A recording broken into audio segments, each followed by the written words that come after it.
Demand का एक quick revision चाहिए सर आपसे।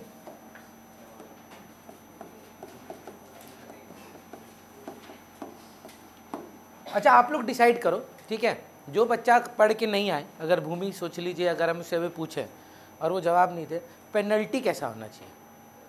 हम 2-3 ऑप्शन देते हैं, आप बताइए, आपके लिए भी वही एप्लीकेबल होगा। हमको मारपीट करना चाहिए, ठीक है, और हार्दिक मतलब ऐसा नहीं कि पतला लोग स्ट्रांग नहीं होता है, पर हम तुमको आराम से पीट देगा। हम बोल रहे हैं, पता पर्सनली बता रहे हैं, तेरा एक हाथ चल जाएगा तो 100 लगेगा हमको थोड़ा सा, पर मेरा मतलब एक ठुक कनेक्ट हुआ तो शायद मतलब नेक्स्ट ईयर बोर्ड्स दूसरा बार देना पड़ेगा शायद, ठीक है, एक ये हुआ। दूसरा, मॉनिटरी पेनल्टी लेना चाहिए। हाँ, मॉनिटरी पेनल्टी, हाँ, पार्टी कर, हर गलत आंसर का 10 रुपये, ठीक है, हर गलत आंसर का मात्र 10 रुपये, या एक ठो इसका फोटो खींच के गंदा सा एडिट उडिट करके इंस्टाग्राम में पोस्ट।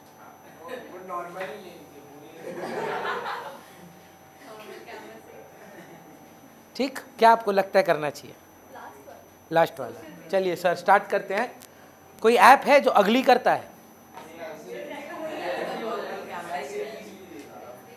चलिए हार्दिक बोलिए। डिमांड को स्टार्ट किए थे हम लोग डेफिनेशन के साथ, और 4 एस्पेक्ट थे हमारे डिमांड के डेफिनेशन में। बोलने दीजिएगा प्लीज उसको। एबिलिटी, पर्टिकुलर या वेरियस, दोनों पॉसिबल है, और करेक्ट। हार्दिक थोड़ा फास्ट करना होगा क्योंकि सिलेबस आगे बढ़ना है, तो मेरे को एक बात बताइए कि क्या क्या टाइप्स ऑफ डिमांड थे? एंटे, एक्सपोस्ट, जो सोचे थे एक्स एंटे, जो एक्चुअल खरीदे एक्सपोस्ट, फिर और मार्केट 1 इकोनॉमिक यूनिट का इंडिविजुअल डिमांड होता है, मोर देन 1 इकोनॉमिक यूनिट का मार्केट डिमांड होता है। Very good. जॉइंट डिमांड होता है when 2 goods are being demanded together. When 1 commodity is satisfying multiple wants is composite demand. Copy बंद कर दे। हाँ चलो, और डिराइव डिमांड, इनडायरेक्टली डिमांडेड, हाँ 7, वही जॉइंट डिमांड है। Competitive demand. चलिए अब हमको बताइए, नेक्स्ट क्वेश्चन हमने किया था फैक्टर्स इफेक्टिंग डिमांड। कौन कौन सा फैक्टर्स इफेक्टिंग डिमांड आपको याद है? सबसे पहले आपको 2 पार्ट में आते हैं, तो प्राइस और अदर्स। प्राइस और अदर्स, अदर्स में से इनकम इफेक्ट वो सब चीज़ नहीं सर, जो इसमें गुड्स आते हैं, इनएक्सपेंसिव गुड, नॉर्मल गुड्स। तो वो इनकम इफेक्ट था कि इनकम ऑफ द कंज्यूमर था? इनकम इफेक्ट क्या था? देखिए ना क्या बोल रहा है हार्दिक, क्या है 11 थोड़ा अलग था, 12 अलग है। और अगर आप पुराना टॉपिक भूलते जाएंगे, हम कल भी यही बोले थे, डांटना नहीं चाहते हैं, प्यार से समझा रहे हैं, मेरा बात समझिए। 15 मिनट दिन का आप दीजिए, नहीं तो इतना बड़ा बैकलॉग आप नहीं मैनेज कर पाएंगे सर। मतलब आप प्रॉब्लम समझिए क्या आएगा, that when your first term exam comes, there are 12 chapters in the exam and all of them will be very relatively new, and if you are not convinced and you are not learning now, don't think 3 days or 10 days before exam you will be able to finish those 12 chapters. जैसे जैसे chapter करते जा रहे हैं उसको साथ साथ learn करते रहिए। प्लीज़ मेरा रिक्वेस्ट है, try to make the most out of the classes that you are taking, because these things may or may not be repeated in the future. Problem आएगा कि मैक्रो का सिलेबस इतना बड़ा है कि हम लोग यही ख़त्म करने में अक्टूबर निकल जाता है, तो फिर कब डिमांड रिवाइज होगा नहीं पता, कब इलास्टिसिटी वापस कर पाएंगे नहीं पता। तो प्लीज़ इट्स मतलब विनती है, डांट नहीं रहे हैं, रिक्वेस्ट कर रहे हैं, हाथ जोड़ के बोल रहे हैं आपको, अगर आप ट्यूशन ले रहे हैं तो इसका आपको फ़ायदा मिलना चाहिए। ये करके आप अपना पैसा, टाइम सब कुछ वेस्ट ही कर रहे हैं। So it is my request, थोड़ा ढंग से पढ़ना शुरू करें। आई एम नॉट टेलिंग कि दिन का 10 घंटा दीजिए, 8 घंटा दीजिए, 15 मिनट दिन का, ओनली 15 मिनट्स मैनेजेबल है।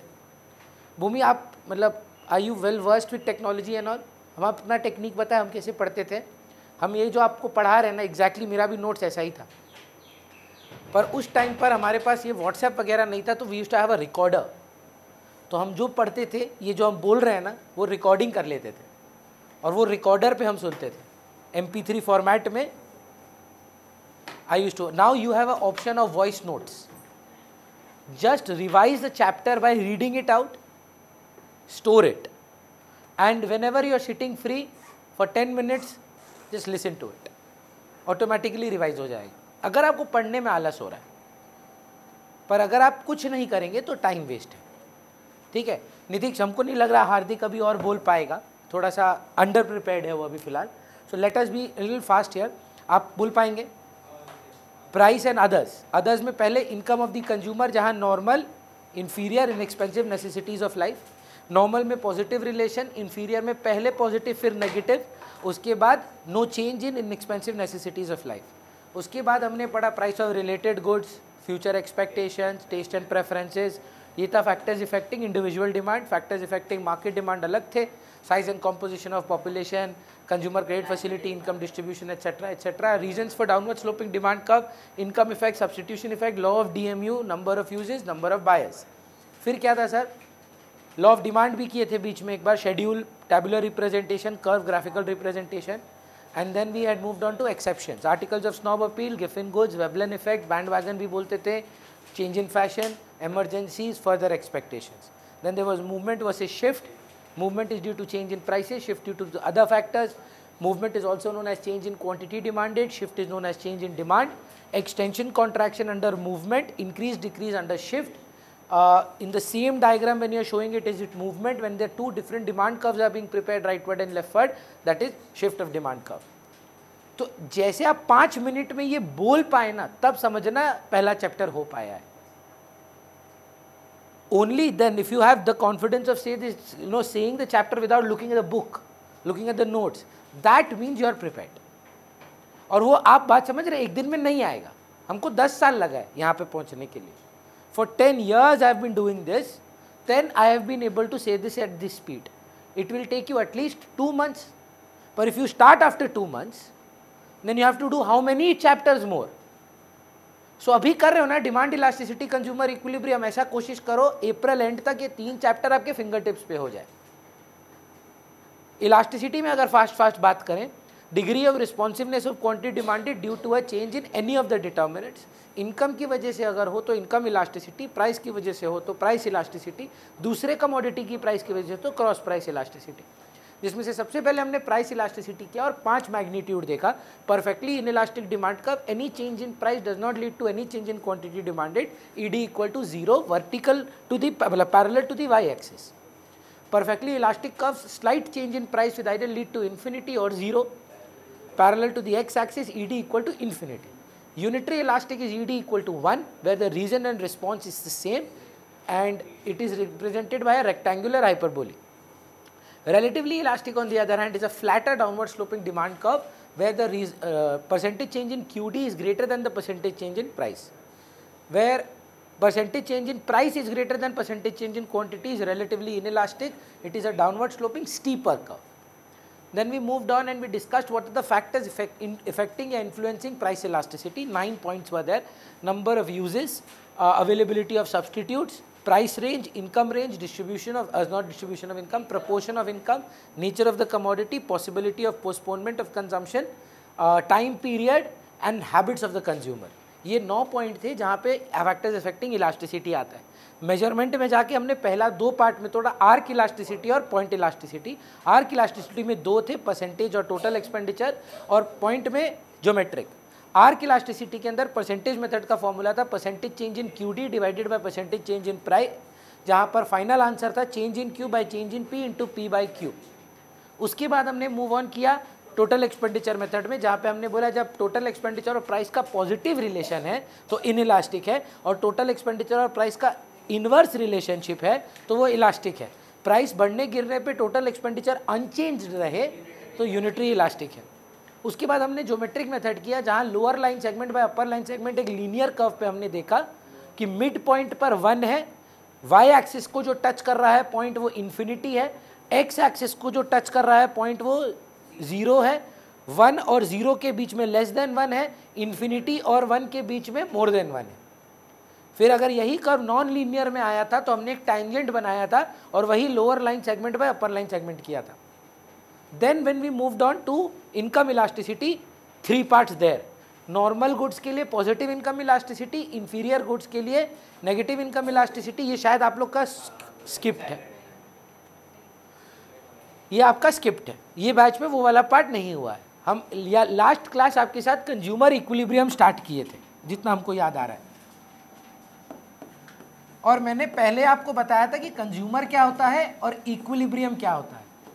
मोक्ष प्राप्त करना इक्विलिब्रियम है, मतलब एक स्टेट ऑफ रेस्ट जहां मेन फोकस किस पे है, जिसके 2 स्कूल ऑफ थॉट्स किए थे हमने, जहां पे कार्डिनल में हमको सबसे पहले एक ही चीज किए हैं हम कल, वो है लॉ ऑफ डीएमयू। क्या बोलता है कृषि लॉ ऑफ डीएमयू? अपने वर्ड्स में, किताबी भाषा नहीं चाहिए।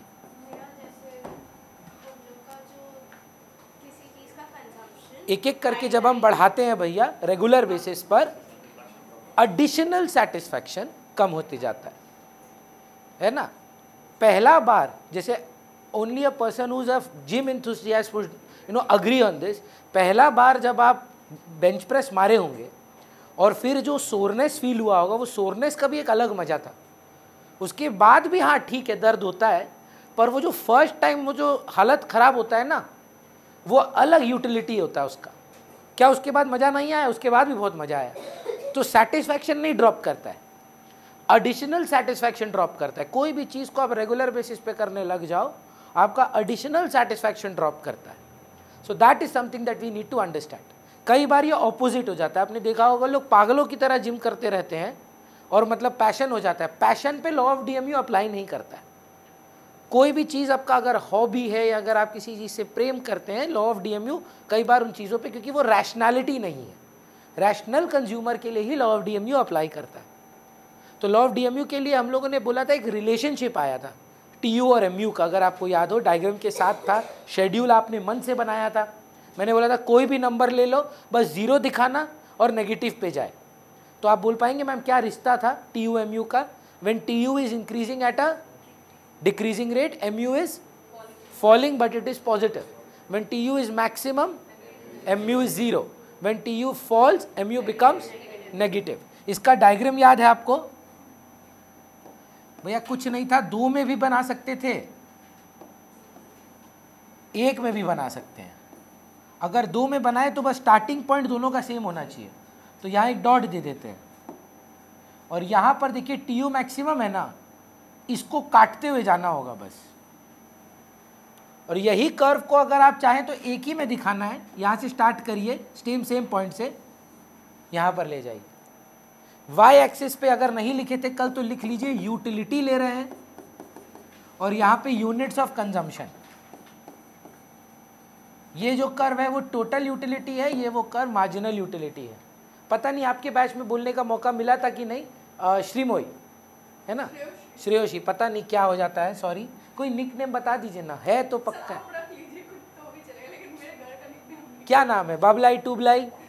उससे खराब क्या होगा बताइए ना।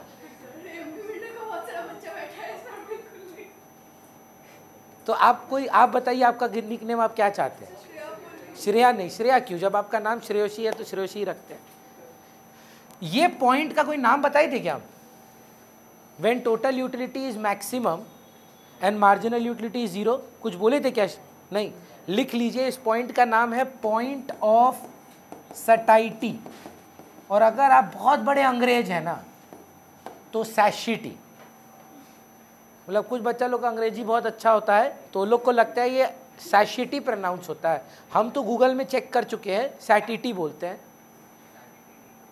मैं बोले होता है ना कुछ वो थोड़ा सा अंग्रेज टाइप का बच्चा लोग, हेलो वो अच्छा वरना डू, ये सब टाइप का। वो लमाटनेर में जो पढ़ते हैं जनरली बच्चे कि नो भैया it's not satiety, it's satiety. तो okay, for you it is satiety, for me it is satiety. The correct pronunciation is satiety, though it sounds better, it comes from satisfaction.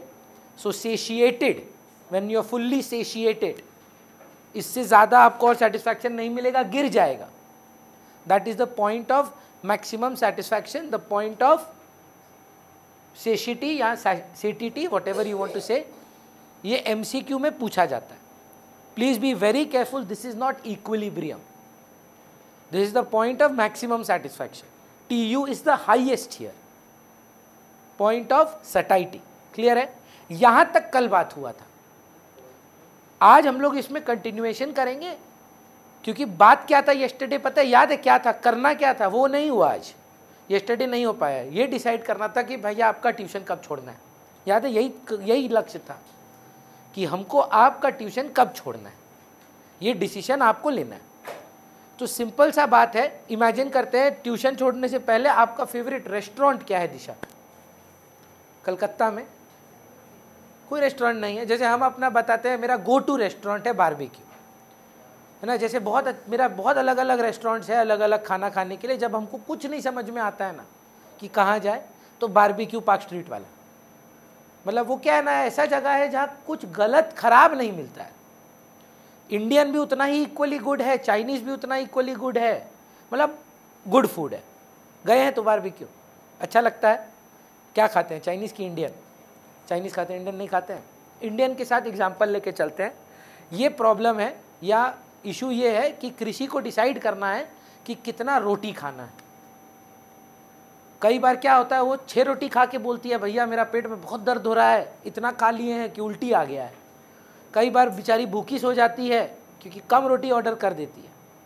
तो आज हमको ये decide करना है कि कृषि को रोटी कितना ऑर्डर करना चाहिए. तो इमेजिन करिए जन्मों जन्मांतर की भूखी है और उसके बाद वो गई है बारबेक्यू. मतलब इमेजिन करिए, हाँ बहुत तगड़ा भूख लगा है, 6-7 दिन से खाना नहीं मिला है, ठीक है, आप कोई हाइक पे गए थे, कुछ नहीं मिला, और आप पहला डायरेक्ट चले जाते हैं बारबेक्यू में. पहला नान आता है, एक नान का दाम 30 रुपया या 100 रुपया है. आप बताइए भूखी कृषि को कितना यूटिलिटी मिलने वाला है एक 100 रुपये के नान से आपके हिसाब से? 500 is I think a very fair answer, कि भैया इतना भूख लगा था कि 500 रुपये का मज़ा आया हमको. I agree. मस्त एकदम नान साफ. तो क्या लगता है कृषि एक और नान मंगाएगी कि नहीं मंगाएगी? सर 100 देकर 500, व्हाट्स, ऐसे होता नहीं है. हाँ, पर think about it as a consumer, what's her profit? We don't call it profit, can we call it surplus? As a consumer I am paying 100, but in my head getting a satisfaction for 500. So what's the additional benefit that I am getting? 400. ठीक है, sorry. तो भूखी कृषि थोड़ी सी अब satiated है, fully नहीं है, थोड़ी सी अब पेट भर गया. तो सेकंड नान आता है. दाम बदल जाता है क्या, कि नान 100 का ही था, आज भी 100 का ही पड़ेगा? तो अद्वितीय आप बताइए, उसको 500 का सेटिस्फैक्शन मिलेगा ज़्यादा कि कम? लॉ क्या बोलता है? कम मिलेगा. आप डिसाइड कर दीजिए उसके लिए. 250 चलेगा. सरप्लस कितना है? 150. ठीक ही तो है. 100 देकर 150 का 250 का फ़ायदा, तो फिर 150 का एक्स्ट्रा प्रॉफिट. कृषि बोलती है तीसरा नान लाओ. Let's say 150. भैया आप सेम रेट से नहीं गिराएंगे क्या? कोई रूल थोड़ी ना है, वो तो काउंसिल बोला था हम प्रेफर करते हैं. तो ठीक है, 150 का सेटिस्फैक्शन आया, तो कितना आया? हमको लगता है ये रोटी भी खा लेना चाहिए था आपको. खा ली. धीरे धीरे पेट भर रहा है, भूख कम रही है. In terms of economics utility गिर रहा है, मार्जिनली गिर रहा है.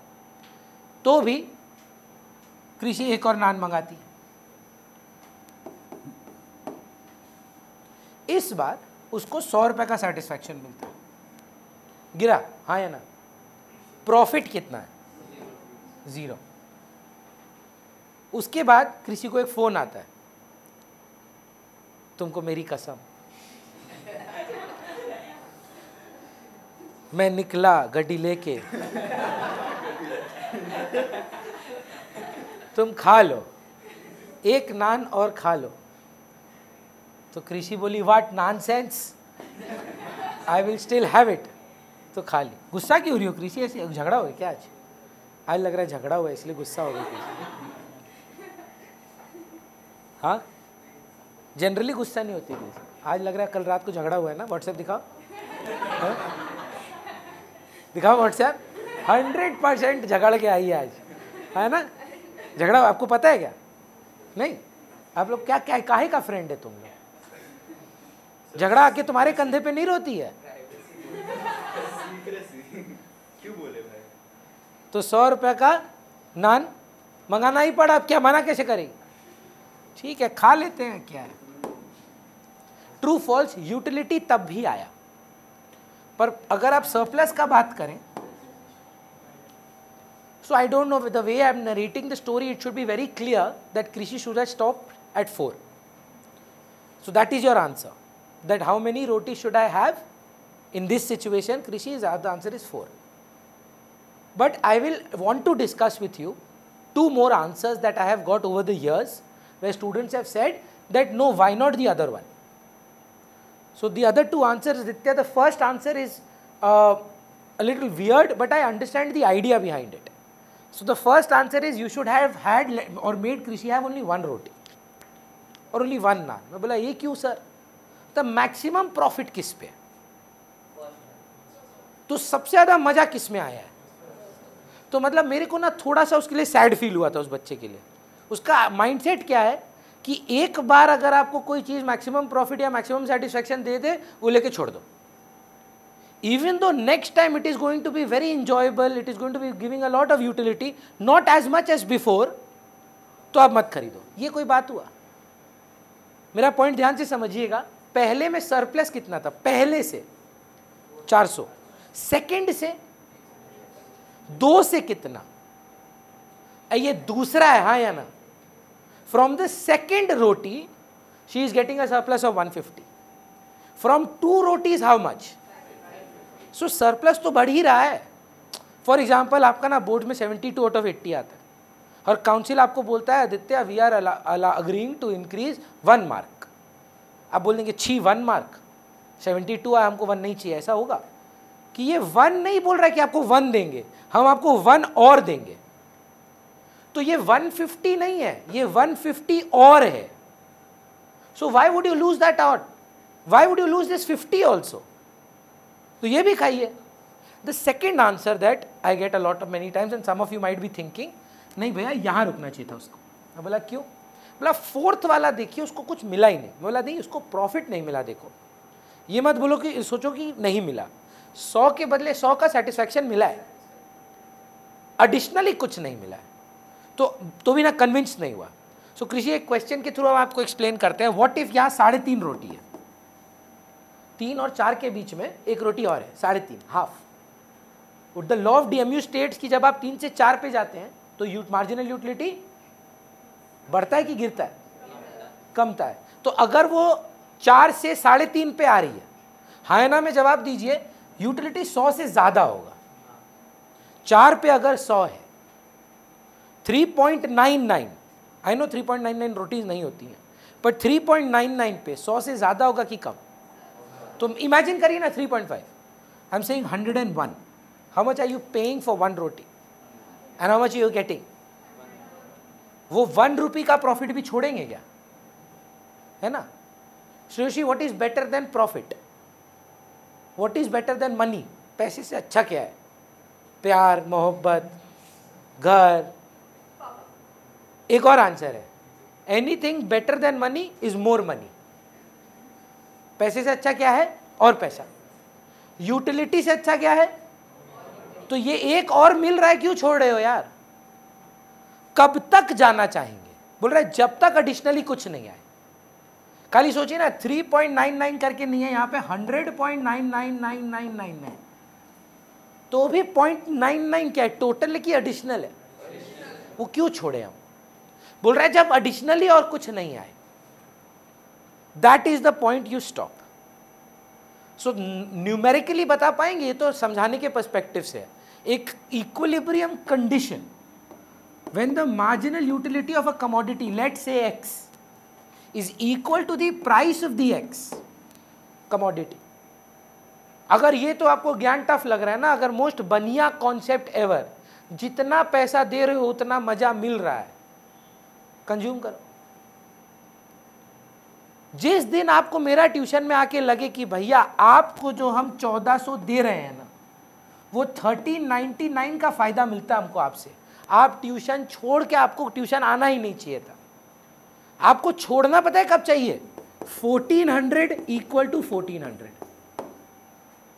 जिस दिन आप मेरे पास पढ़ें, उस महीना आपको लगे भैया से हमको 1400 का फायदा आता है, वो आपका आखिरी महीना होना चाहिए। अगर आप हमको 1400 दे रहे हैं और आपको लग रहा है नहीं भैया पढ़ा तो हमको 2000 कर रहे हैं, अगले महीने फिर आइए, क्योंकि what is the price that you are paying and what is the benefit you are getting worth. So आप दे रहे हैं 1400, मजा मिल रहा है 2000 का, 600 का प्रॉफिट है। पर अगला महीना 1400 देंगे तो जरूर, पर 2000 नहीं मिलेगा। लॉ ऑफ डीएमयू बोलता है कि भैया आपका चेहरा ना, जो हमसे अकाउंट सीखो दोनों पढ़ता है ना, जनरली मतलब धीरे धीरे पक जाता है हमसे, बल बताए थे ना आपको हम। तो आप मेरे पास अगर हफ्ते में 4 दिन और समर वेकेशन में 7 दिन, जब अपना समर वेकेशन का हॉलीडे होता है, एवरीडे क्लास होता है, आप आएंगे तो गारंटीड मेरा मुंह देखकर आपको चिढ़ मचेगा। रोज बुला लेते हैं भैया आप, इतना समय तो मम्मी पापा के साथ नहीं बिता रहे हैं जितना आपके साथ बिता रहे हैं, है ना। स्कूल से जब निकलते हैं तो कितना टाइम मतलब नहीं भी बात करते होंगे मम्मी पापा से उतना, वापिस जब तक आते हैं पापा ऑफिस में होते हैं, और पापा जब तक आते हैं उसके बाद 1 घंटा में भी खाना वाना के साथ, उसके बाद आप सोने चले जाते होंगे। उससे ज़्यादा टाइम तो मेरे पास देते हैं आप। हफ्ते में 4 दिन 1.5 करके 2 घंटा मिला कर देखिए, और जो मम्मी से पढ़ रहे हैं हफ्ते में 6 दिन तो आप मेरे से मिलते हैं, है ना। 6 दिन कई बार ऐसा होता होगा ना हफ्ते में मम्मी पापा से नहीं मिले होंगे, पक तो जाएंगे ही। तो अगला महीना आपको 2000 नहीं मिलेगा, कम मिलेगा। तो भैया हम आपके पास कब तक आते रहे? गिर रहा है तो भी आए, 1400 से ज्यादा आए ना, आते रहना। गिरता हुआ यूटिलिटी भी अगर 1400 से ज्यादा है, आते रहिएगा। वर्ल्ड कप फॉलो किए थे लास्ट वाला, क्रिकेट वाला? इंग्लैंड का परफॉर्मेंस कैसा होता गया? अच्छा होता गया था कि खराब ही होता गया था? खराब होता गया था। जानते हैं जो लोग एंथुजियास्ट है क्रिकेट के, वो नोटिस किए होंगे, they started out at here and every match they मतलब were making blunders, but does that matter if you are still better than your opponent? भैया आपका मतलब डीएमयू के बाद भी, लॉ ऑफ डीएमयू लगने के बाद भी आपके पास हमको 1400 से ज्यादा का यूटिलिटी मिल रहा है, आप आते रहिए। कभी एक कॉन्सेप्ट सोचे कि एज ए टीचर हम 1400 एक सब्जेक्ट 2000 क्यों किए हैं? फ्रॉम अ टीचर्स पर्सपेक्टिव, क्योंकि हम ये बात रियलाइज करते हैं कि हफ्ते में 2 दिन आ रहा है, 4 दिन आएगा, लॉ ऑफ डीएमयू 2800 नहीं होगा, सेटिस्फैक्शन उसका गिरेगा ही गिरेगा। तो हमको अपना प्राइस भी गिराना होगा, नहीं तो वृत्ति बोलेगी नहीं यार वर्थ 2800 रुपया नहीं है भैया। 4 महीना के बाद सिलेबस खत्म सिलेबस खत्म होने के बाद आप सोचेंगे ना यार 2800 रुपया तो नहीं लग रहा हमको इनका दाम होना चाहिए। अच्छा, कल ही हम लोग दूसरा बैच में पूछ रहे थे, हम पूछे जैसे कि कृषि अगर हम आपसे 2000 रुपया चार्ज करें एक सब्जेक्ट का, तो कृषि बोली हम तो आएंगे। तो कृषि को यूटिलिटी दिखता है 2000 का। हो सकता है भूमि को हम बोले 1450 रुपया करेंगे, बोले हम तो उसी वक्त छोड़ देंगे, 1 रुपया नहीं देंगे एक्स्ट्रा हम आपका। पॉइंट समझने की कोशिश करिए, हर इंसान को जो यूटिलिटी डिराइव होता है वो अलग होता है। As long as price justify कर दे यूटिलिटी को, आप कंज्यूम करिए। तो क्या मैं बोल सकता हूं कि एक इक्विलिब्रियम कंडीशन अगर मैं डिराइव करना चाहता हूं, would be the marginal utility of x should be equal to the price of x. If marginal utility is greater than x, is the greater than the price of x, advise this consumer should he buy less or more? मजा ज़्यादा आ रहा है, दाम कम है, खरीद भाई। और अगर दाम ज़्यादा है मजा कम है, रिड्यूस करो, reduce. Stop consumption only at this level. Equilibrium सिर्फ एक ही है, MUX इक्वल टू PX। समझ पा रहे हैं? ये हमारा एक कॉन्सेप्ट है मैम। दूसरा, आप अभी जब नीचे गए थे कुछ खाए थे अद्वितीय? क्या खाए हैं? कितना रुपया लगा if you don't mind sharing? 30 रुपये आपका लगा। हाँ, उनका हिसाब कर रहे हैं सिर्फ। हमको जानना है ये बात, आप अग्री करेंगे कि नहीं? घर में सारा जो जितना भी बच्चा लोग है, पॉकेट में पैसा होने का भी एक अलग सेटिस्फैक्शन होता है। जेब में 100 रुपया लेके चलेंगे तो आदमी 100 रुपया का चौड़ होके चलेगा। जेब में 10,000 लेके चलेंगे तो आदमी 10,000, मेरा जेब में 10,000 है ना? True false? Think about what I am saying. Having money is also giving you satisfaction. But ये देखिए, अज्यूम कर रहे हैं, क्योंकि आपने पूछी थी लास्ट यस्टरडे की क्लास, ज्यादा मनी आने पे तो ज्यादा मजा आता है। अज्यूम करेंगे कि marginal utility of money constant है।